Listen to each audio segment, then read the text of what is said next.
محترم بزرگوں اور عزیز نوجوان دوستوں، اس ملک میں ہمارے لیے سب سے بڑا چیلنج یہی ہے کہ ہمیں اس پوزیشن میں آنا ہے، ہمیں اس پوزیشن میں آنا ہے، گلبرگہ کے مسلمانوں کو اس پوزیشن میں آنا ہے کہ آپ یہاں کے غیر مسلم بھائیوں کو مخاطب کر کے کہہ سکیں، وہی بات کہہ سکیں جو سیدنا نوح علیہ السلام نے کہی تھی کہ اے گلبرگہ کے لوگوں، اے گلبرگہ کے ہندو، سکھ، دلت، جین، لنگایت بھائیوں بہنوں، دیکھو ہم تمہارے ویل وشر ہیں، تمہاری بھلائی چاہتے ہیں، تمہارے خیر خواہ ہیں۔ ہمارا کردار بتاتا ہے کہ ہم گلبرگہ کے ہر شہری کی بھلائی چاہتے ہیں، ہمارا عمل بتاتا ہے کہ ہم یہاں کے سارے انسانوں کی نجات چاہتے ہیں، سب کا فائدہ چاہتے ہیں، سب کی ترقی چاہتے ہیں۔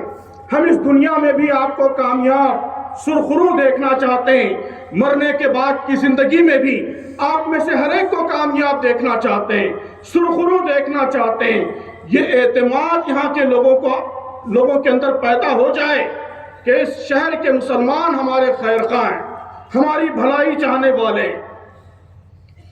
محترم بزرگوں اور دوستوں، ہمارا ملک قوموں میں بٹا ہوا ہے، فرقوں میں بٹا ہوا ہے، ذاتوں میں بٹا ہوا ہے۔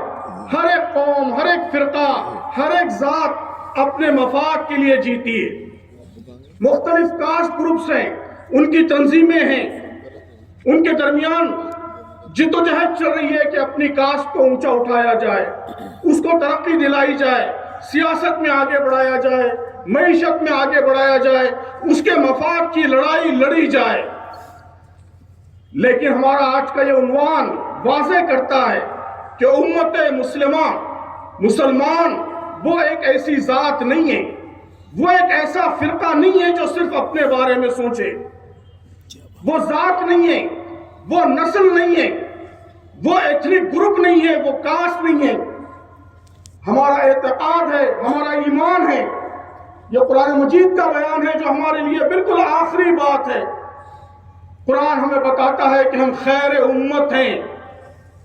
ہم اخرجت للناس ہیں، کہ ہم سارے انسانوں کے لیے نکالے گئے، سارے انسانوں کے لیے ذمہ دار ہیں۔ اور اس کا تقاضا کیا ہے؟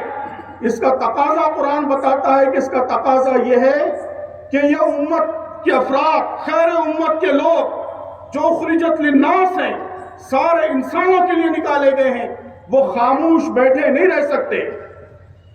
ابھی ہمارے مقررین نے ملک کے حالات واضح کیے، ملک میں جو افراتفری، جو انتشار، جو فتنہ و فساد، جو ظلم و ناانصافی کا بازار گرم ہے، اس کی منظر کشی کی، تو ان حالات کو دیکھ کر خیر امت کے افراد، امت مسلمہ کے افراد خاموش نہیں بیٹھ سکتے۔ ان کا فریضہ ہے، ان کی ذمہ داری ہے، قرآن کہتا ہے کہ وہ جد و جہد کریں، وہ اسٹرگل کریں، وَجَاهِدُوا فِي اللَّهِ حَقَّ جِهَادِهِ، جد و جہد کرو جیسا کہ جد و جہد کرنے کا حق ہے اللہ کی راہ میں۔ هُوَ اجْتَبَاكُمْ وَمَا جَعَلَ عَلَيْكُمْ فِي الدِّينِ مِنْ حَرَجٍ، اللہ تبارک و تعالیٰ نے تم کو منتخب کر لیا ہے، چوز کر لیا ہے۔ لیکن چوز کرنے کا یہ معاملہ، یہ منتخب ہو جانے کا معاملہ، یہ صرف فخر کرنے کے لیے، صرف اپنی بڑائی جتانے کے لیے، اپنی بالاتری، اپنی سپیریورٹی جتانے کے لیے نہیں ہے، بلکہ اللہ تعالیٰ نے فرمایا ہے کہ ملت ابیکم ابراہیم هو سماکم المسلمین من قبل وفی ھذا، تمہارا نام مسلمان رکھا گیا، تم اپنے باپ ابراہیم کی امت ہو، لیکون رسول شہیدا علیکم وتکونوا شہداء علی الناس، کہ ہمیں انسانوں کے سامنے، سارے انسانوں کے سامنے حق کی، اسلام کی، اللہ کے دین کی گواہی پیش کرنی ہے۔ اپنی زبان سے بھی اسلام کو ظاہر کرنا ہے، اپنے عمل سے بھی اسلام کو ظاہر کرنا ہے، اپنے انفرادی عمل سے بھی اسلام کا نمونہ پیش کرنا ہے، اور اپنے اجتماعی عمل سے، اپنے اداروں کے ذریعے، جیسا کہ امین الحسن صاحب نے واضح فرمایا، اپنے اداروں کے ذریعے، امت کی اجتماعی پالیسیز کے ذریعے، امت کے اجتماعی مزاج کے ذریعے، امت کے اجتماعی کردار کے ذریعے، ان سب کے ذریعے اسلام کا نمونہ، اسلام کا ماڈل یہ انسانوں کے سامنے آئے، یہ ہماری ذمہ داری، یہ خیر امت ہونے کا تقاضا ہے، یہ ہمیں سارے انسانوں کے درمیان کرنا ہے۔ ہم امت وسط ہیں، لوگوں کو ہر طرح کی بے اعتدالی سے بچانا، ان کو روکنا، یہ ہماری ذمہ داری ہے۔ قرآن مجید کہتا ہے کہ اللہ تبارک و تعالیٰ نے ہمیں حکم دیا ہے کہ کونوا قوامین بالقسط، انصاف کے لیے، عدل کے لیے اٹھ کھڑے ہونے والے بنو۔ عدل صرف مسلمانوں کے لیے نہیں، عدل ہر انسان کے لیے، اس ملک میں بسنے والے ہر انسان کے ساتھ انصاف ہو، جسٹس ہو، انصاف کی ویلیوز، انصاف کی قدریں وہ یہاں پر غالب آئیں، یہ ہمارا مقصد ہے، یہ ہماری دلچسپی ہے، یہ ہمارا انٹرسٹ ہے۔ تو ہم پورے ملک کے خیر خواہ ہیں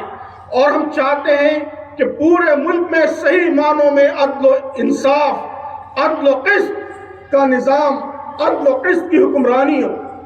محترم بزرگوں اور دوستو، قرآن مجید میں عدل کا ذکر، عدل و قسط کا ذکر، انصاف کا ذکر اس قدر کثرت سے